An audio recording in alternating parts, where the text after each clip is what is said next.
Hola, buenas. Hoy os traigo la Toyota Hilux. Es un modelo que no se ve tanto en Europa como sí en América del Sur, sobre todo América Central, América del Sur, y quería traeros también contenido para los que sois del otro lado del charco.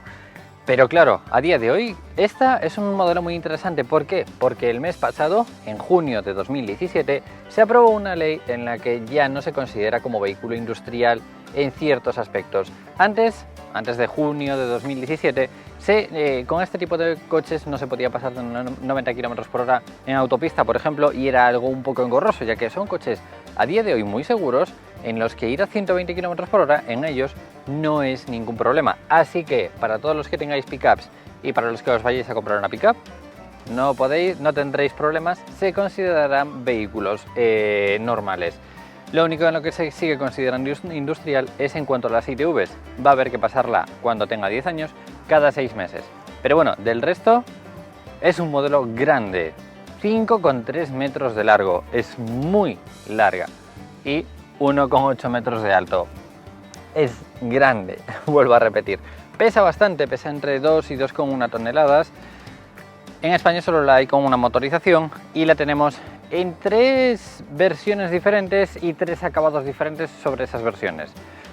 Lo hay solo con 2 plazas, es decir, la cortamos por aquí y esto se lo añadimos a la caja de carga. Luego lo tendríamos a la mitad, más o menos. Tendríamos 2 asientos en la parte trasera, no muy anchos, pero tendríamos 4 plazas y un poquito menos de carga. Y luego tendríamos una caja muy grande, una cabina muy grande, con 5 plazas para pasajeros. No hay problema ninguno de espacios, ya veréis, pero tenemos una caja bastante más pequeñita. Ahora iremos viendo todas estas cosas. En cuanto a precios, en España parte de unos 28.000 euros más o menos, aunque no varía mucho la diferencia de tipos de caja, como si los acabados. La diferencia de tipos de caja varía poquito, pero los acabados son más o menos el acabado básico unos 30.000, el acabado medio unos 33.000 y el acabado alto unos 36-37.000 euros. Entonces, claro, los acabados no son baratos. ¿Qué hacen muchas personas? La gente a veces, ¿vale?, en ciertas ocasiones, dependiendo del uso que le vayáis a dar, lo que suele hacer es comprar la versión barata y con ese dinero que se está ahorrando le añade suspensión, le añade barras para meterlas por el campo, le añade unas ruedas especiales, lo equipa a su manera. Entonces, como quien dice, compra la base y con lo sobrante la equipa. Octava generación de Hilux. ¿Qué significa? Remodelación de exterior, de chasis y de interior. La han equipado con mejores calidades, mucho mejores calidades, ahora lo veréis, parece un turismo, pero la parte delantera ha sido remodelada completamente. Tenemos 2 tipos de faros, aunque el faro, como quien dice, no hay extras, no le podemos añadir extras, por lo menos en Europa. Ya están un poquito cerrados los paquetes. Entonces, la iluminación normal sería en bihalógeno, como veis aquí. Le podríamos equipar en la versión más alta, en la GXL, ya nos traería iluminación full LED, pero en esta ocasión bihalógeno. Un paragolpes muy grande, muy robusto, y lavafaros en la versión intermedia y en la versión alta. El frontal ha mejorado, pero bueno, lo de seguir añadiendo halógenos es que es lo que os digo, chicos, depende mucho del estilo. El estilo de esta camioneta es estilo industrial, estilo de campo o estilo de ocio, ¿vale? No vamos a requerir iluminación Matrix, acceso confort, arranque sin llave, ¿vale? Normalmente quien compre este tipo de pickups o camionetas, porque si me refiero a esto como camioneta es porque en Latinoamérica lo llamáis camioneta, ¿vale? Y este tipo de reportaje creo que está más enfocado a Latinoamérica. Eso sí, las suspensiones de este coche son impresionantes. Ahora las veréis, pero son muy buenas. Por lo menos tienen buena pinta. Aunque claro, depende del uso que le vayáis a dar, igual os compensa ahorraros la diferencia y equiparles una suspensión que a vosotros os guste más. En el acceso del coche, dependiendo de la versión que tengáis, la versión alta equipa el acceso confort, el acceso sin tener que sacar la llave. En esta ocasión tendríamos que sacar la llave, abrirlo a distancia y ahora podríamos acceder. Pero bueno, es que este tipo de coches, como os decía, es un tipo de coches concreto que tampoco se va a exigir que tenga ese cierto tipo de lujos. Y el acceso es súper alto, súper alto. Así que tened en cuenta que este tipo de coches, fijaros en el acceso que hay. El tema es que no le han añadido ni como accesorio la posibilidad de ponerle una especie de peldaño, ¿no? Para acceder más cómodamente. Pero bueno, fijaros en el tamaño del coche, en el tamaño de altura libre y evidentemente si queremos ese tipo de altura libre necesitamos que sea alto. Pero bueno, tenemos en la parte superior una agarradera por si queremos ayudarnos para subir, ¿no? Aunque no creo que haga falta, pero bueno, para las personas que son muy bajitas, quizás, o para las personas mayores, quizás sea útil este tipo de agarradera. En regulaciones, la versión más alta traería regulación eléctrica. La versión intermedia y baja tendría, bueno, la versión intermedia tendría altura y la versión baja tendría solo distancia y inclinación. Pero aquí tenemos, como os decía, inclinación, altura regulable manualmente y distancia. La posición de conducción es cómoda, pero tenemos una visión de toda la carretera y de los coches que nos rodean que sinceramente a mí me encanta, porque es como no sentirte superior, pero sí como que en plan de nadie os va a tocar. Como os decía, posición cómoda, la palanca larga, muy larga, aunque es más corta que la anterior. La anterior era prácticamente como la de un camión. En esta la han acortado un poquito, pero aún así sigue siendo una palanca larga. 6 velocidades, tanto en automático como en manual. Volante de cuero ya en versión intermedia y versión alta. La versión baja tendría volante de plástico, pero claro, es como os decía, más ubicada para industriales.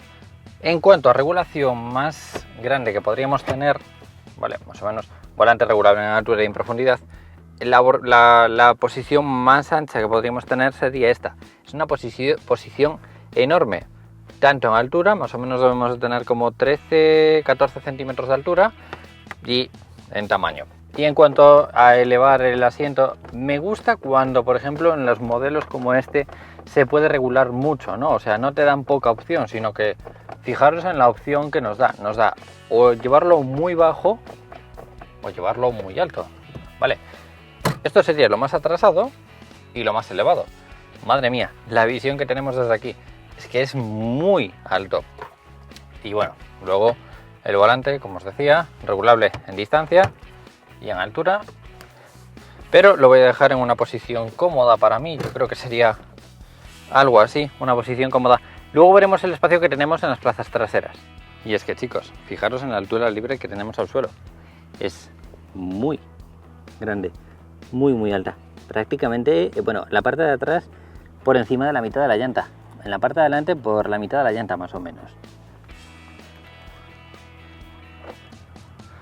Como os decía, en acabados altos, acceso confort, acabados intermedios y bajos, acceso normal. Como veis, he pedido una normal, no quise pedir una full equip ni nada por el estilo, porque quiero que veáis así un poco más o menos, ¿no? Una versión normal. Os voy preparando, prácticamente son todo plástico duros. Plástico duro, plástico duro, plástico duro. Vuelvo a repetir, es un vehículo referido industrial, ¿vale? No busquéis calidades impresionantes, sino buscar un chasis, un motor, una tracción, suspensión y demás. Control de volúmenes eléctricos, bloqueo y desbloqueo, espejos abatibles eléctricamente y muy buen cierre. Es muy hermético, es mucho más hermético que la versión anterior. No hay prácticamente rumorosidad. Bueno, en cuanto a vibraciones sí, ¿vale? Sigue vibrando un poquito, pero tenemos un motor muy grande, suspensión muy grande y suspensión trasera de ballestas que siempre hace que balancee un poquito y vibre. Pero en cuanto a rumorosidad, está muy bien. Esta sería la llave, ¿vale? Llave desplegable, bloqueo y desbloqueo. En la versión alta tendríamos acceso confort y arranque sin llave. En versión intermedia y baja tendríamos la llave normal.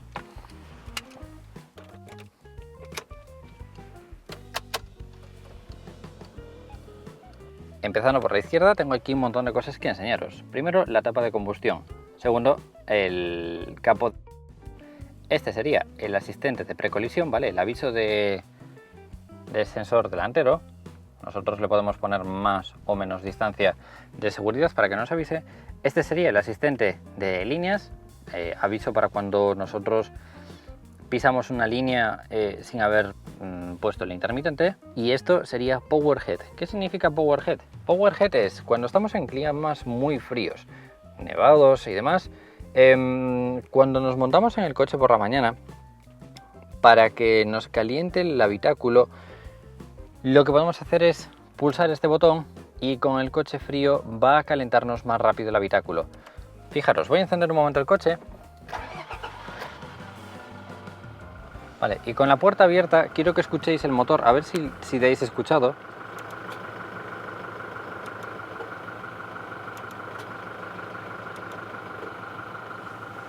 Vale, hace una especie de clic y activa un motor, vale, para calentar más rápido el habitáculo en esos climas fríos.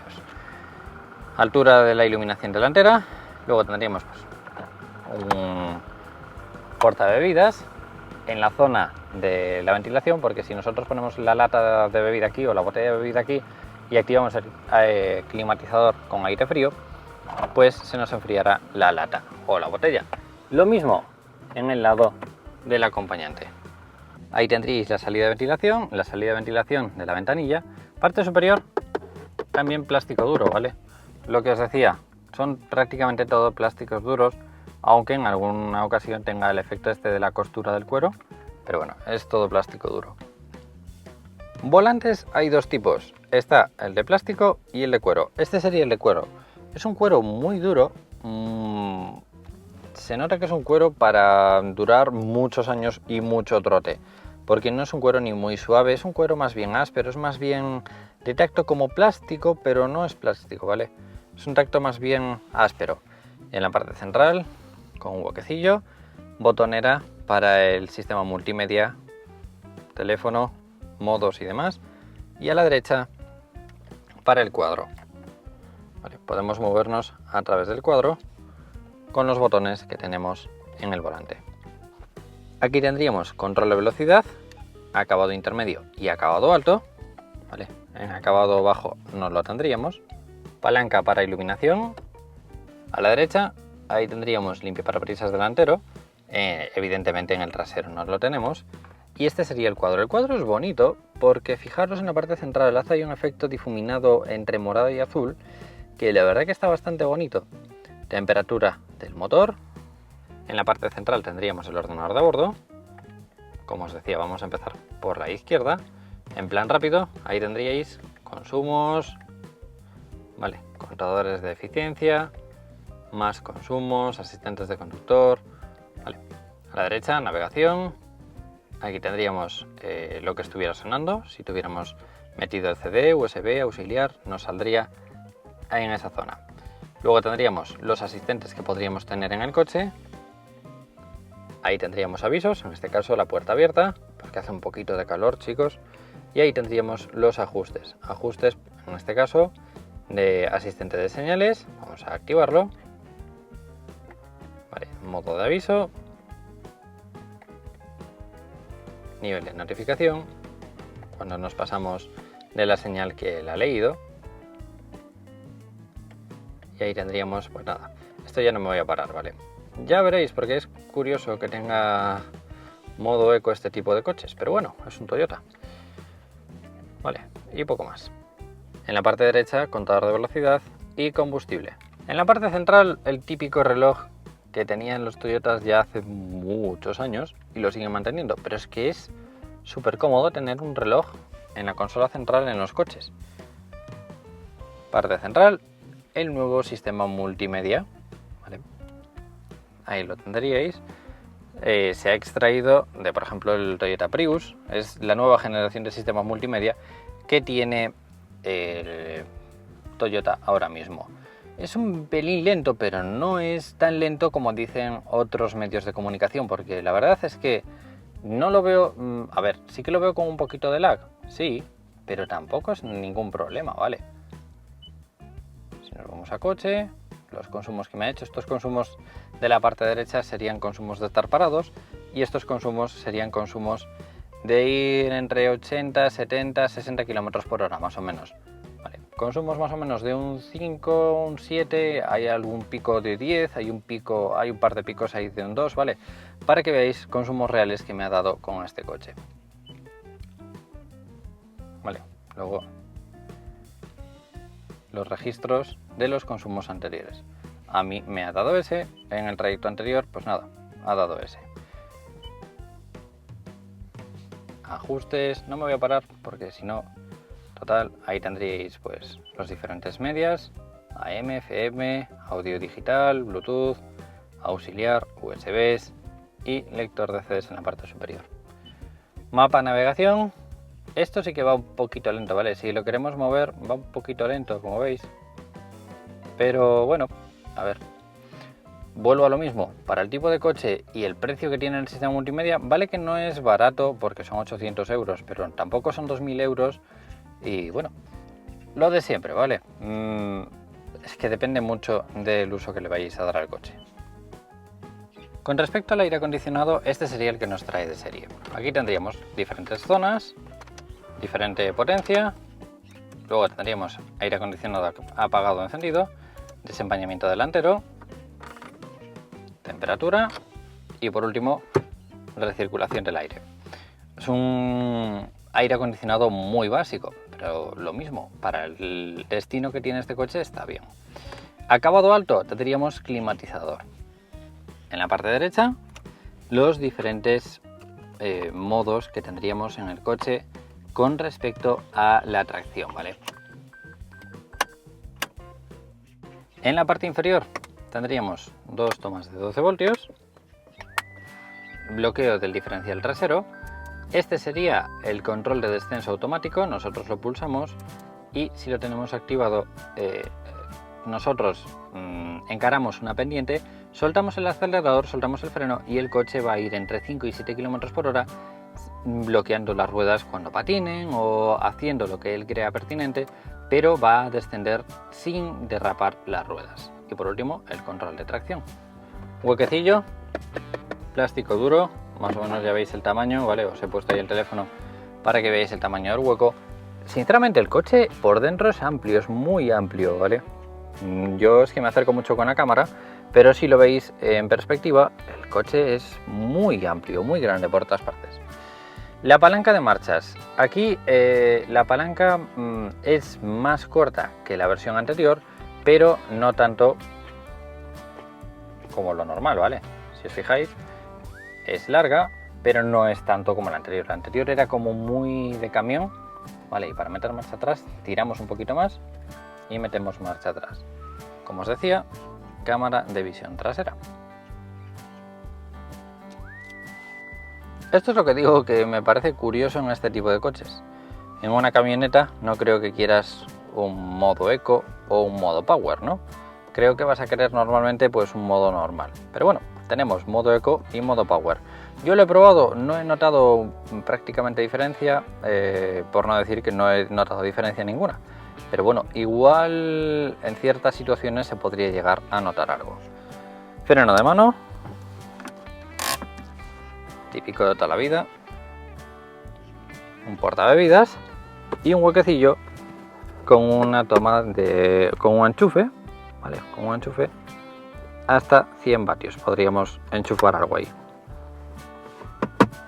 En la parte superior, micrófono para manos libres, iluminación apagada con las puertas abiertas, iluminación de lectura y portagafas.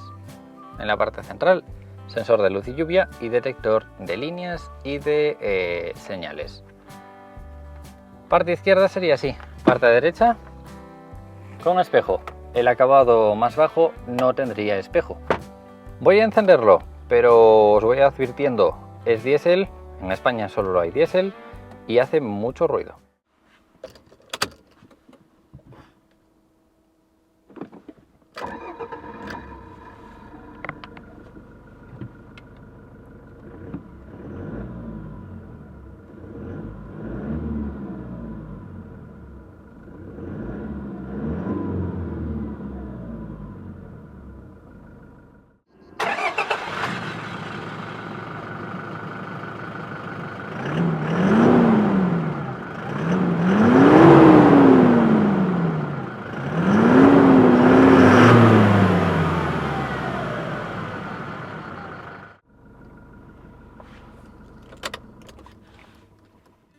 Bueno, ya habéis visto, ¿vale? El sonido es el de un camión prácticamente.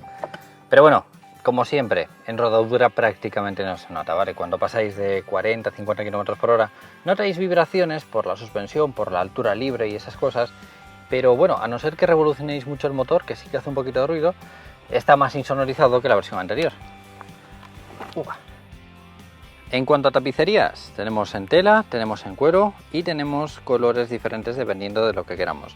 Esta tapicería concretamente es blanda, muy blanda, ¿vale?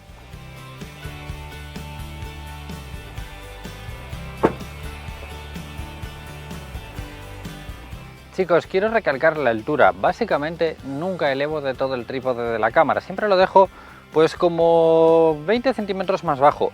Hoy lo he tenido que elevar de todo para que me veáis con una visión un poco más normal, ¿no? Porque es que en serio, es muy grande. Acceso a las puertas traseras, ángulo muy bueno y 5 centímetros más alto que la parte delantera. Así que si antes teníamos que saltar, bueno, tenemos la agarradera en el pilar B, entonces nos ayudamos de la agarradera y accedemos. Pero fijaros en la altura que tenemos hasta el suelo, chicos. Para bajar, evidentemente, no es que haya que saltar, pero casi. Pero bueno, altura bastante grande. Repito lo dicho, tengo el trípode totalmente elevado y aún así me veis un poquito desde abajo. En las plazas traseras, vuelvo a lo mismo que os decía al principio, dependiendo de la cabina, ¿no? La cabina intermedia vendría por aquí, entonces las plazas irían algo justas. Es otro estilo de camioneta diferente. Pero bueno, plazas amplias, unos 12-13 centímetros para llegar a la parte delantera. Podemos jugar perfectamente con los pies.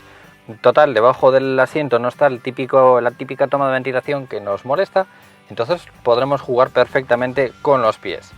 La posición con reposabrazos en la parte central, cómoda, y en cuanto a altura, aproximadamente 4 dedos y medio, debe de haber como unos 6-7 centímetros, 7-8 centímetros para llegar al techo. No hay problema, yo creo que hasta las personas de 1,85 no debería haber problema ninguno. Pero bueno, la posición es muy buena, incluso en la parte central.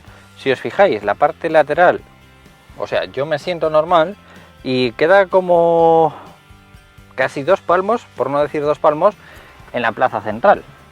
Lo bueno, que en la parte central la columna no es demasiado alta, entonces podrían ir sin problema ninguno 3 personas. Como os decía, en las plazas traseras podríamos ir cómodos, ¿vale? Fijaros en el tamaño que estoy ocupando, con las manos puestas en las rodillas, sería algo así, ¿vale? Y fijaros, si yo me pongo en el centro del asiento, sí, ¿vale? Si yo me pongo en el centro del asiento, evidentemente ocupo prácticamente todo. Pero si yo me pongo en un lateral sin estar incómodos, fijaros, ¿vale? Yo estoy dando por el cinturón de seguridad más o menos, en una posición normal. Y si yo me pongo al centro, pues nada, a ver, iríamos tocando, ¿vale? Las 3 personas en la parte trasera. Pero bueno, a ver, que es de los más grandes que he traído últimamente al canal. Y lo que os decía, la altura libre, fijaros, ¿vale? Es más alto atrás, 5 centímetros más alto que en la parte delantera. En la parte delantera, en la parte intermedia más o menos, nos daría, y en la parte trasera da por encima de la parte intermedia. Así que altura libre en la parte trasera, más alto. Tenemos las agarraderas, como os decía, en el pilar B para poder acceder más cómodamente, y los asientos, al igual que la parte delantera, son blanditos. Tenemos un par de cosillas interesantes en esta butaca, ¿vale? Bueno, versión básica sería todo junto, y versión intermedia y alta sería partido. En la parte inferior, si os fijáis, tenemos una correa. Esta correa, si tiramos de ella, tiene el secreto. ¿Y secreto a qué me refiero? Voy a intentar primero levantar ¿vale? En la parte inferior tenemos una correa, tanto en el izquierdo como en el derecho. Si os fijáis en la correa, tiene una especie de ganchito, y eso es porque nosotros lo podemos enganchar así mejor en el reposacabezas. Entonces ya lo tenemos enganchado arriba. Lo mismo con el izquierdo. El izquierdo tiene la misma correa, la levantamos y la enganchamos. y en la parte inferior tiene hueco para poder guardar, por ejemplo, los triángulos o alguna herramienta, ¿vale? No es muy grande, pero bueno, para unos guantes y alguna cosilla como son las luces y demás, está bien, un hueco más. Evidentemente esto lo podemos guardar en el asiento, ¿vale?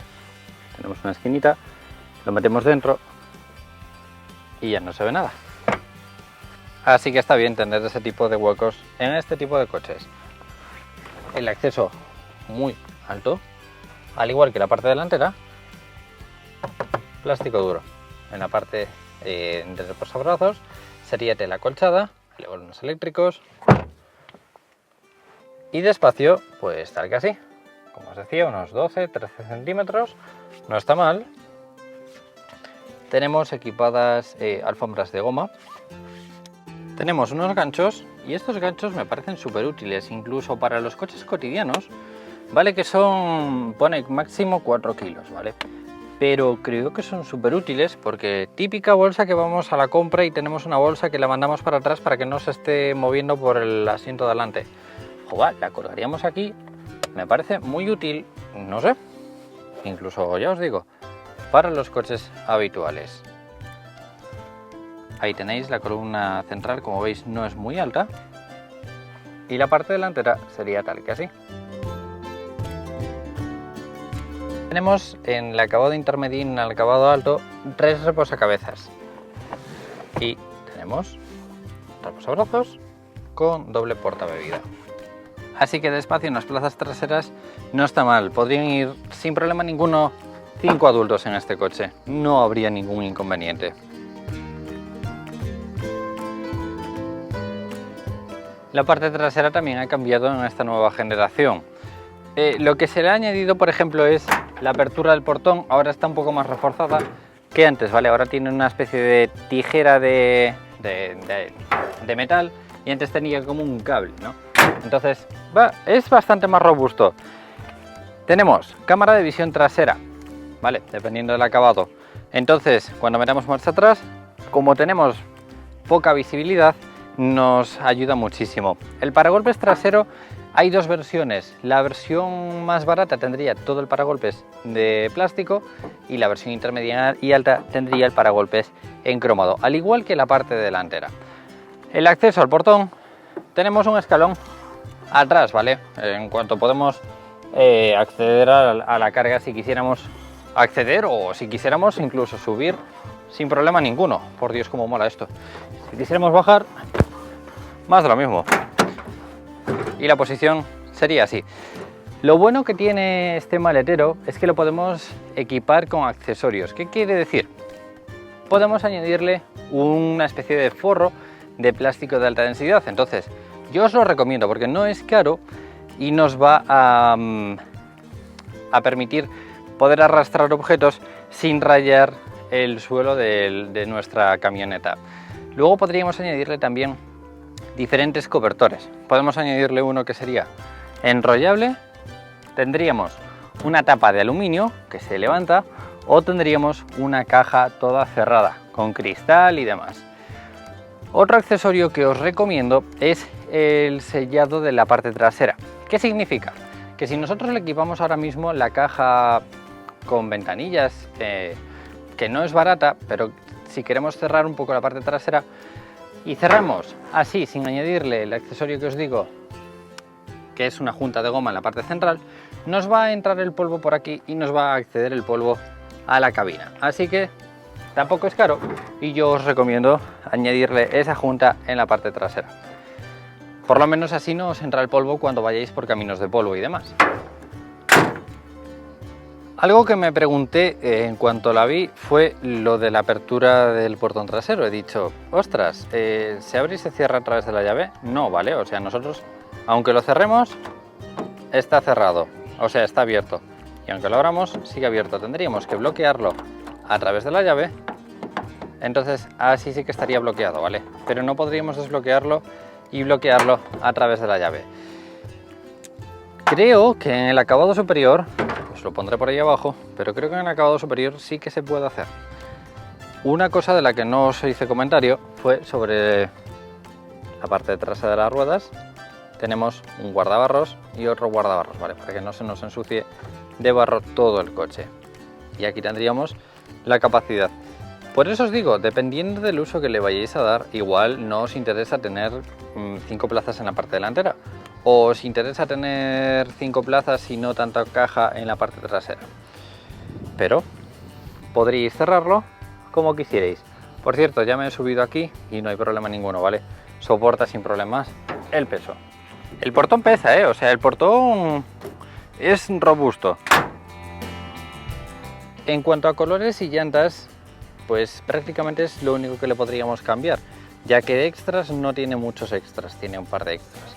Pero en colores y llantas sería casi lo único que podríamos modificarle a lo que pedimos de fábrica. La Toyota Hilux es una pickup con mucha historia, empezando su comercialización hace casi 50 años con la primera generación en el año 1968. 50 años y 7 generaciones después, la Hilux de octava generación es un modelo que poco tiene que ver con lo que eran las pickups hace no mucho, interiores más propios de un turismo que de un coche industrial o de ocio. Es un vehículo muy versátil, puede utilizarse para entornos de trabajo, ya que permite cargar hasta 3,5 toneladas la versión simple y extendida y 3,2 la versión de doble cabina. También en un entorno de ocio, por ejemplo para cargar unas motos de montaña, ya que dispone de 2,3 metros la versión simple y 1,8 metros la versión doble de carga en la parte trasera. Aunque podéis darle un uso diario, por ejemplo añadiéndole la parte trasera cerrada, aunque no es barata, se obtiene un maletero con una capacidad y dimensiones que ningún otro turismo puede ofrecer. La Hilux tiene 3 niveles de acabado. Las versiones de cabina sencilla y extra solo tienen disponibles el acabado más básico llamado GX, partiendo desde 28.215 euros la sencilla, 1.000 euros más la extra y 600 euros más la doble. El acabado GX tiene de serie llantas de acero de 17 pulgadas, neumáticos todoterreno, paragolpes delantero, trasero y retrovisores en negro, luces de freno en LED, faros delanteros bihalógenos, reposabrazos central delantero de tela, elevalunas eléctricos, volante de uretano multifunción, aire acondicionado, guantera con cierre de llave, portagafas, radio CD como MP3, manos libres Bluetooth y en cuestión de seguridad, asistente de frenada de emergencia, control de estabilidad, control de tracción, asistente de arranque en pendiente, 7 airbags frontal, lateral, cortina y rodilla y diferencial trasero bloqueable. No está mal para el acabado básico. Los acabados VX y VXL solo están para la versión de doble cabina. La VX son 2.800 euros más, a mayores tiene llantas de aleación en vez de acero, parrilla delantera cromada, paragolpes delantero de color de la carrocería y trasero cromado, retrovisores cromados, cristales traseros oscurecidos, retrovisores exteriores plegables eléctricamente, lavafaros, control de crucero, control de descensos, cámara trasera, volante y palanca de cambios de cuero, inserciones interiores plateadas, asiento de conductor regulable en altura, pantalla del cuadro de 4,2 pulgadas en color y sistema multimedia con pantalla de 7 pulgadas. Por 4.000 euros más el acabado más alto, el VXL, 36.615 euros. A mayores tiene llantas de aleación de 18 pulgadas, neumáticos de carretera, acceso y arranque sin llave, estribos laterales, faros delanteros full LED, reconocimiento de señales de tráfico, inserciones interiores cromadas, climatizador automático, asiento del conductor eléctrico y asientos delanteros calefactables. Todas estas cosas y algunas más, ya que la lista es bastante extensa.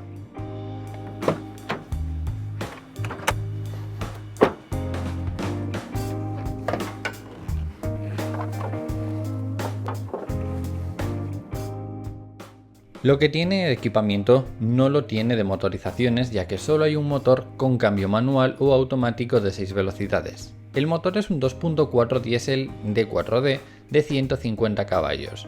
La suspensión delantera es de doble horquilla y la trasera de ballestas y doble amortiguador. He de decir que el coche bota bastante, sobre todo en autopista cuando la caja está vacía, pero es algo normal en este tipo de coches que pueden llevar tanta carga. solo está disponible con tracción 4x4, aunque con el selector que habéis podido ver al lado del aire acondicionado se puede seleccionar entre H2, significa tracción delantera y marchas largas, esto es lo idóneo para carreteras asfaltadas y conducción normal. H4, aquí la tracción es a las 4 ruedas y con el cambio también largo. Por último, L4, se lleva una tracción 4x4 pero con marchas cortas utilizando la reductora. Esto es idóneo para que el coche dé su máxima eficiencia de tracción. Aunque no del todo, para conseguir el 100% de eficiencia, a través del botón que hay debajo del selector se bloquea el diferencial trasero. ¿Para qué? Un ejemplo rápido. Sin el bloqueo en un lugar arenoso, una rueda girará como una loca y se enterrará y la otra no girará. Al bloquearlo, ambas ruedas girarán por igual. Esto es lo mismo para barro, agua, grava o incluso para cuando queda alguna rueda en el aire. Esto todo está explicado a grandes rasgos para que todos lo entendamos.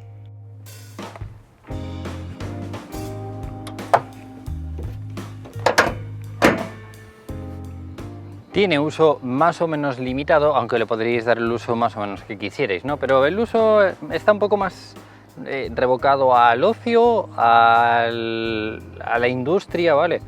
A carga de pesos, porque podemos arrastrar 3.500 kilos, tenemos una caja de carga en la parte trasera bestial, tenemos un coche con muchísima fuerza, muchísima tracción. Esto es un todoterreno de verdad, esto lo podríais llevar por cualquier terreno sin problema ninguno.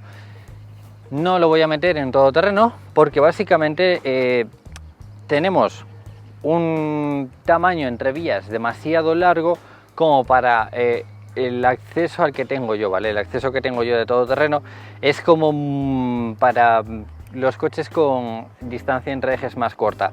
Entonces no lo puedo llevar, pero tracciona perfectamente. Podréis ir por montaña, por cualquier lugar con este coche, creo yo. Yo he probado este tipo de tracciones en la Nissan Navara y esto es prácticamente lo mismo. Y este tipo de tracciones no vais a tener problema ninguno en meterlo en ningún lugar. Lo único, la altura en cuanto a distancia entre ejes. Creo que es la única limitación en cuanto a terreno. No es barato, pero puede ser muy útil dependiendo del uso que le vais a dar. Puede ser un buen producto, por lo menos duradero. Si habéis visto Top Gear, la han machacado, la han tirado de un edificio, la han puesto debajo del agua y seguía funcionando. Y una moderna se la han llevado al Polo Norte. Así que no creo que muchos coches resistieran el ir al Polo Norte. Pero la Hilux sería un muy buen producto y duradero. Pienso que este producto, aún siendo nuevo, de los novedosos, actual, seguirá siendo igual de duradero. Como siempre os digo, si le dais a me gusta, comentéis o compartís, os voy a agradecer muchísimo y nos vemos en próximos vídeos. ¡Un saludo!